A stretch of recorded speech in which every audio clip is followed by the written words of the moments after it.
Bismillahirrahmanirrahim. Alhamdulillahi rabbil alamin.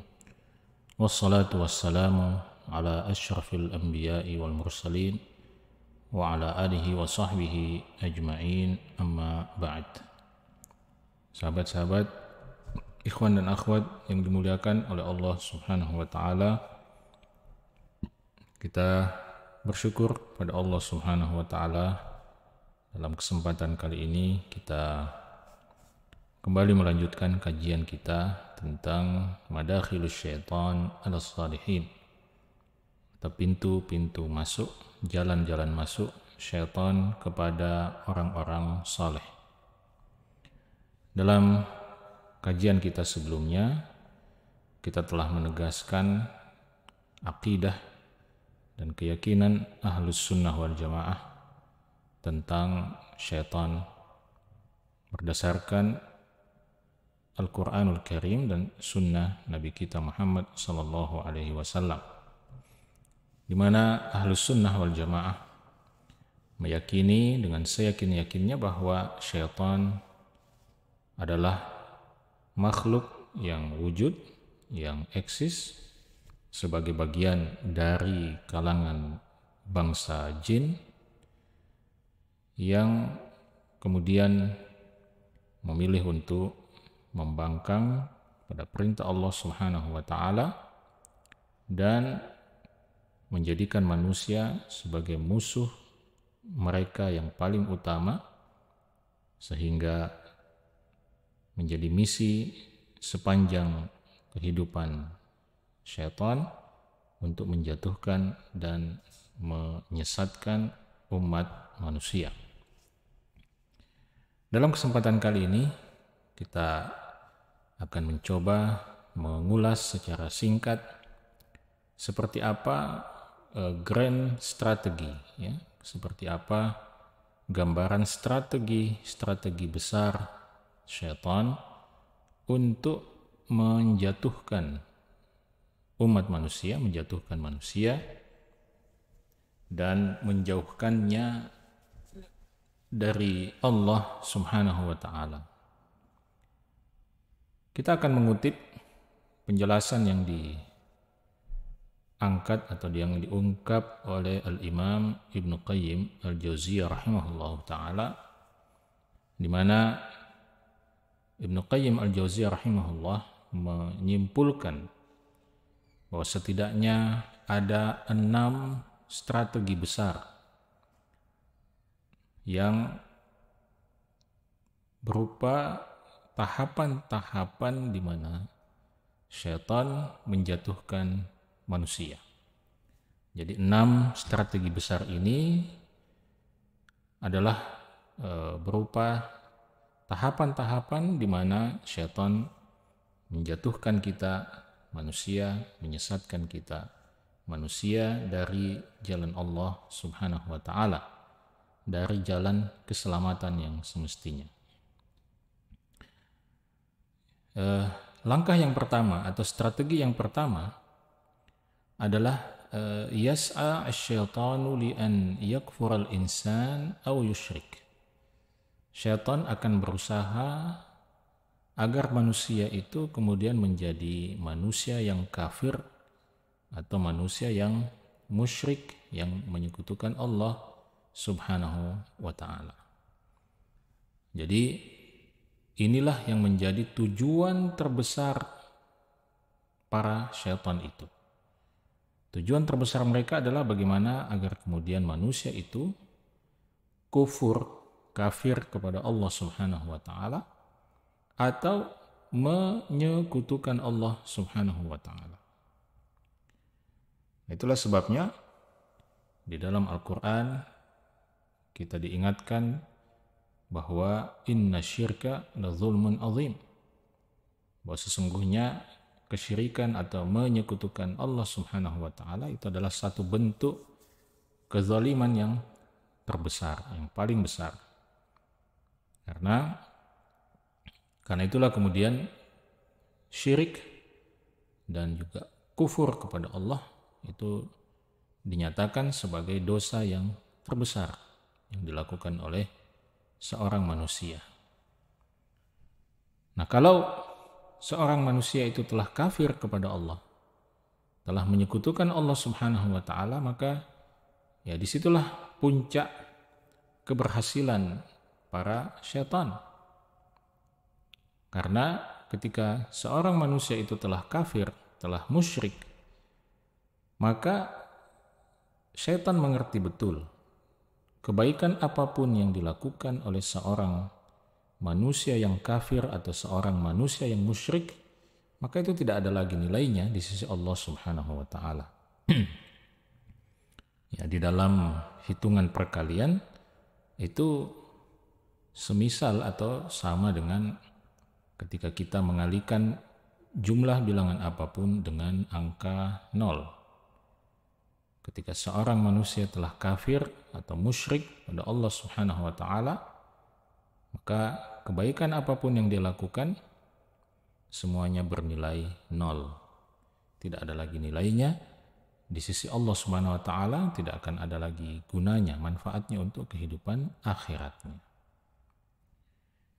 Tetapi ketika syaitan gagal untuk menjatuhkan manusia dalam kekufuran atau kesyirikan, gagal menjadikan manusia menjadi kafir atau musyrik, maka syaitan akan pindah pada strategi yang kedua, pada langkah yang kedua atau tahapan yang kedua, yaitu marhalatu al-bid'ah. Tahapan bid'ah. Ya, strategi bid'ah. Yaitu apa? Yaitu ayyaj'alal insana yabtadi'u. Ya, syaitan akan menggoda, mendorong manusia untuk kemudian melakukan bid'ah. Ya, menciptakan bid'ah ya, dalam beragama kepada Allah Subhanahu wa taala, dalam beribadah kepada Allah Subhanahu wa taala. Karena itu di dalam sebuah ungkapan yang diucapkan oleh seorang ulama salaf dikatakan bahwa al-bid'atu baridul kufur, bahwa bid'ah itu menjadi jalan yang bisa mengantarkan seorang insan, seorang manusia kepada kekufuran. Sehingga orang yang terjatuh ke dalam bid'ah akan digoda oleh syaitan untuk meninggalkan petunjuk Allah, petunjuk Rasulullah SAW dalam beribadah. Dia akan digoda oleh syaitan, akan diubah pemikirannya oleh syaitan bahwa bid'ah yang dilakukan itu adalah sesuatu yang baik, adalah sesuatu yang pantas untuk dikerjakan, sesuatu yang bahkan dianggap sebagai amalan atau perbuatan yang mempunyai nilai. Padahal sebenarnya dia tidak mempunyai nilai sama sekali di sisi Allah Subhanahu wa taala. Kata Nabi sallallahu alaihi wasallam, "Man 'amila 'amalan laisa 'alaihi amruna fahuwa radd." Barang siapa yang mengerjakan suatu amalan yang tidak sesuai dengan perintah kami, maka fahuwa radd, maka dia akan tertolak. Dia akan ditolak oleh Allah Subhanahu wa taala. Nah, jadi ini adalah strategi yang kedua. Ketika manusia tidak bisa dijatuhkan dalam kekufuran dan kesyirikan, maka dia akan dijatuhkan dalam bid'ah. Ya, meskipun bid'ah ini sendiri tentu mempunyai level-levelnya. Ya, kata para ulama, bid'ah itu setidaknya ada dua. Ada bid'ah yang mukaffirah, bid'ah yang menyebabkan pelakunya bisa terjatuh dalam kekufuran, dan ada juga yang namanya bid'ah yang mufassiqah, yang menjatuhkan pelakunya dalam kefasikan, ya, tidak sampai pada level kufur, tetapi dia masuk pada level kefasikan. Nah, kalau ternyata sang hamba ini adalah seorang yang tidak bisa digoda untuk melakukan bid'ah, karena ternyata dia adalah seorang hamba yang sangat mencintai dan sangat patuh kepada sunnah Nabi Sallallahu Alaihi Wasallam. dia adalah seorang ahlus sunnah yang membenci perbuatan-perbuatan bid'ah, maka syaitan tidak putus asa untuk menggodanya. Ketika strategi bid'ah ini gagal, maka syaitan akan pindah pada strategi yang selanjutnya, yaitu marhalatu al-kabair, marhalatu al-ma'asi al-kabirah, ya, fase atau strategi dosa-dosa besar, strategi menjatuhkan manusia dalam perbuatan-perbuatan maksiat. Jadi perbuatan maksiat atau dosa-dosa besar ini, ya, yang dimaksud dalam konteks ini adalah dosa-dosa yang mungkin tidak masuk dalam kategori bid'ah, tapi dia adalah dosa-dosa besar seperti zina, ya, dan semacamnya. Jadi dosa-dosa yang disebabkan oleh syahwat, ya, dosa-dosa yang bersifat syahwat. Kadang-kadang seorang manusia selamat dari kekufuran, selamat dari kesyirikan, selamat dari bid'ah, tetapi kemudian dia wal'iyadzubillah terjatuh dalam syahwatnya. Ya, dia mungkin seorang ahlus sunnah, seorang yang sangat mencintai dan sangat patuh kepada sunnah Nabi SAW, tapi sangat disayangkan dia tidak bisa mengendalikan syahwatnya, sehingga dia terjatuh dalam dosa-dosa besar. Dan karena itu kita tahu bahwa di antara sahabat Rasulullah Shallallahu Alaihi Wasallam, misalnya kita mengenal ada yang bernama Ma'iz, ada juga seorang sahabiyah, ya, dari suku Ghamid yang kemudian terjatuh dalam perbuatan zina yang merupakan dosa besar, lalu kemudian mereka dirajam oleh Rasulullah SAW hingga meninggal dunia, dan hukuman rajam itu menjadi kafarat, menjadi penghapus terhadap dosa zina yang mereka lakukan. Nah, ini menunjukkan bahwa seorang hamba, seorang manusia bisa saja selamat dari kekufuran, kesyirikan, atau bid'ah, tetapi syaitan akan menjatuhkannya dalam perbuatan dosa-dosa besar lantaran dia tidak bisa mengendalikan atau menguasai nafsu syahwatnya. Nah, kalau strategi yang ketiga ini pun syaitan tidak berhasil menjatuhkan kita, maka syaitan tidak putus asa. Syaitan akan berpindah pada strategi yang keempat, yaitu marhalatu as-saghair, ya, fase dosa kecil atau strategi dosa-dosa kecil. Syaitan akan berusaha menjatuhkan kita dalam dosa-dosa kecil. Ketika dia gagal menjatuhkan kita untuk melakukan dosa besar, maka dia tetap mendorong kita untuk melakukan dosa meskipun itu dosa-dosa kecil. Karena dosa-dosa kecil ini ketika dia terus-menerus dilakukan, ya lama-lama juga dia menjadi bukit. Ya, sedikit-sedikit, sedikit demi sedikit, lama-lama kemudian menjadi bukit. Ya. Karena itu ada ungkapan dari sebagian ulama yang mengatakan, la kabirata ma'al istighfar wala saghirata ma'al israr.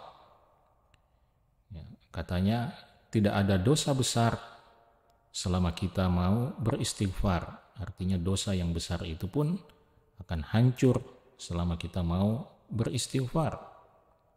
Dan tidak ada dosa kecil selama kita kemudian terus-menerus melakukan perbuatan dosa yang kecil itu. Jadi meskipun itu adalah dosa kecil, kalau dia dilakukan terus-menerus, lama-kelamaan dia akan menggelapkan hati kita, lalu kemudian mendorong kita untuk terjatuh pada dosa-dosa yang besar, wal'iyadzubillah. Nah, kalau ternyata syaitan pun gagal pada strategi yang keempat ini, sekali lagi syaitan tidak pernah putus asa. Syaitan akan berpindah pada strategi yang kelima, yaitu strategi di mana syaitan akan menyibukkan kita dengan al-mubahat. Syaitan akan menyibukkan kita dengan perkara-perkara yang mubah. Kita disibukkan dengan melakukan perkara-perkara yang mubah. Tidak haram, ya, perkara itu mubah, tapi kita kemudian didorong oleh syaitan untuk menghabiskan waktu kita melakukan hal-hal yang mubah itu, sehingga kita lupa untuk mengerjakan pekerjaan-pekerjaan yang lebih mulia, pekerjaan-pekerjaan yang lebih bernilai, pekerjaan-pekerjaan yang lebih sungguh-sungguh, ya, karena terlanjur sibuk dengan perkara-perkara yang mubah. Ya, sebagai contoh misalnya, ya, permainan-permainan yang sifatnya olahraga misalnya. Ya, pada dasarnya secara umum olahraga itu adalah perbuatan yang mubah. Ya, silahkan kalau Anda punya kecenderungan untuk misalnya bermain sepak bola, bermain basket, bermain tenis meja, jogging, ya, angkat beban misalnya, bodybuilding misalnya, silahkan. Karena itu semua adalah perkara-perkara yang hukum asalnya adalah mubah. Tetapi jangan sampai kemudian perkara-perkara yang mubah itu menjadi obsesi utama kita, menjadi aktivitas utama kita, ya, yang kemudian melalaikan kita untuk melakukan hal-hal yang lebih utama, lebih prioritas sebagai seorang hamba. Membuat kita lupa untuk memperbaiki ibadah, membuat kita lupa untuk menuntut ilmu, membuat kita lupa untuk belajar tentang Islam, membuat kita lupa untuk berdakwah,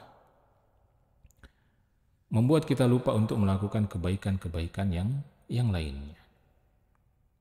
Jadi hati-hati sahabat-sahabat, ikhwan dan akhwat sekalian, jangan sampai kita larut dalam perkara-perkara yang mubah. Ya, kadang-kadang kita tertipu atau menipu diri sendiri, ya, dengan mengatakan bahwa ini bukan sesuatu yang diharamkan oleh Allah. Apa salahnya saya melakukan hal ini? Toh dia bukan sesuatu yang haram. Betul, dia memang pada dasarnya bukan sesuatu yang diharamkan. Nah, tapi ketika kita terlalu banyak melakukan hal itu, dia akan mendorong kita perlahan-lahan untuk terjatuh dalam jebakan dosa-dosa kecil, dan boleh jadi ketika terus-menerus dilakukan justru akan membuat kita terjatuh dalam dosa-dosa besar. Dalam poin ini penting kita mengingat bahwa modal utama yang Allah berikan kepada kita di dunia ini adalah waktu. Karena itu jangan sampai kita mengorbankan waktu yang Allah berikan itu hanya untuk melakukan perkara-perkara yang mubah dan larut di dalamnya, sehingga kita lupa sekali lagi untuk melakukan apa yang menjadi prioritas utama kita di kehidupan dunia ini. Nah, kalau ternyata strategi yang kelima ini pun tidak berhasil dan ternyata kita adalah seorang hamba yang Masya Allah, tabarakallah, kita adalah seorang hamba yang selalu ingin melakukan ibadah, ingin melakukan amal soleh, tidak mau terjatuh dalam perkara-perkara yang mubah, atau tidak mau terlalu banyak melakukan perkara-perkara yang biasa-biasa saja, yang mubah, maka syaitan pun tidak putus asa. Pada titik ini syaitan akan masuk pada strategi yang keenam, yaitu apa? Ayyushghila syaitanul insana bil amali bil mafduli amma huwa afdalu minhu. Pada strategi yang keenam ini, syaitan akan menyibukkan manusia untuk melakukan satu amalan. Amalan ini sebenarnya amal soleh, tetapi amalan ini mafdhul. Mafdhul itu artinya tingkat keutamaannya lebih rendah dibandingkan dengan amalan yang lain. Artinya syaitan membuat kita sibuk melakukan amalan-amalan soleh yang nilainya lebih rendah dibandingkan amal soleh yang lainnya. Artinya sebenarnya kita punya pilihan untuk melakukan amal soleh yang bernilai tinggi, amal soleh yang berkelas di sisi Allah Subhanahu wa Ta'ala, tapi kita dibuat sibuk untuk apa? Untuk melakukan amal soleh yang lebih rendah nilainya di sisi Allah Subhanahu wa Ta'ala. Nah, contohnya apa, sahabat-sahabat ikhwan dan akhwat sekalian? Contohnya, ketika kita lebih sibuk memperhatikan ibadah-ibadah sunnah kita dibandingkan dengan ibadah-ibadah fardu kita. Dan itu banyak terjadi. Kita lihat banyak sekali di antara kaum muslimin yang justru lebih fokus memperbanyak ibadah sunnahnya, tetapi justru tidak berusaha untuk memperbaiki ibadah-ibadah fardunya, ibadah-ibadah yang diwajibkan kepadanya. Padahal sebagaimana disebutkan dalam sebuah hadis qudsi, Allah Subhanahu wa Ta'ala menyatakan bahwa tidak ada satupun amalan yang lebih dicintai oleh Allah Subhanahu wa Ta'ala untuk digunakan oleh seorang hamba mendekatkan diri kepada Allah melebihi kecintaan Allah melihat hamba itu melakukan apa yang Allah wajibkan padanya. Barulah setelah itu melakukan yang disunnahkan. Jadi kita harus memperbaiki cara pandang kita terhadap amalan-amalan kita, kewajiban-kewajiban kita, bahwa apa yang Allah wajibkan kepada kita itulah yang seharusnya menjadi fokus perhatian kita. Ya. Menjadi fokus perhatian kita untuk memperbaikinya. Ya. Nah, termasuk juga contoh lain misalnya. Sebagian orang kemudian tidak memahami dan tidak mengerti tentang skala prioritas antara satu amalan dengan amalan yang lain. Nah, ini juga termasuk dalam strategi syaitan menjatuhkan kita. Kita dihadapkan pada dua amalan. Dan kadang-kadang kita tidak tahu mana di antara kedua amalan ini yang seharusnya menjadi prioritas kita. Ya, contoh yang paling sering muncul di tengah masyarakat misalnya, ada seorang kepala keluarga yang karena takutnya kepada Allah Subhanahu wa Ta'ala, lalu kemudian memutuskan untuk lebih fokus pada ibadah, ya, lebih fokus pada ritual-ritual ibadah yang sifatnya mahdhah, ya, tinggal di masjid, sholat sunat, mengaji, dan yang semacamnya, lalu melupakan kewajiban-kewajiban duniawinya sebagai seorang kepala keluarga yang harus menafkahi anak dan istrinya. Jadi dia lebih memilih untuk melakukan ibadah-ibadah yang sifatnya sunnah tadi itu, tambahan itu tadi, lalu melupakan kewajiban utamanya sebagai seorang kepala keluarga yang menafkahi istrinya. Padahal ini menjadi skala prioritas dalam posisi kita sebagai kepala keluarga, menyiapkan nafkah. Nah, ini yang kita maksud, ya, bagaimana syaitan berusaha menjatuhkan kita, ya, dengan cara yang sangat halus ketika dia mengaburkan cara pandang kita melihat kebaikan-kebaikan dan menjatuhkan kita hingga kita memilih kebaikan yang nilainya sebenarnya lebih rendah dan mengabaikan kebaikan yang nilainya lebih tinggi. Karena itu kita mesti memahami, ya, 6 strategi besar syaitan ini, sahabat-sahabat sekalian, agar kita mengerti. Ya, maka Allah Subhanahu wa Ta'ala mengatakan, وَلَا تَتَّبِعُوا خُطُوَاتِ الشَّيْطَانِ إِنَّهُ لَكُمْ عَدُوٌّ مُبِينٌ. Dan janganlah kalian mengikuti langkah-langkah syaitan, karena sesungguhnya syaitan itu adalah musuh yang sangat nyata bagi kalian. Jadi syaitan itu punya khutuwat, langkah-langkah, punya banyak sekali strategi. Ya, jadi dalam ayat ini, Masya Allah, Allah sebutkan itu dengan kata yang berbentuk jamak, ya, kata yang berbentuk plural, khutuwat. Jadi langkah syaitan itu bukan satu, bukan dua, bukan tiga, tetapi banyak.